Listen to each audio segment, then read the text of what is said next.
So participating in Celeste membership, I have gotten kind words, I've gotten encouragement, I've gotten a lot of confidence in myself on those days as being a business owner and I just don't want to continue. I seem to get some uncanny text from Celeste that just keeps me going and keeps me moving.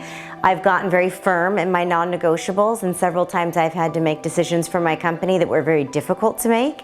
And I just had to say, this is the best thing for me and for my company. So when I was first contemplating coming to the event, I was really dragging my heels, to be honest with you.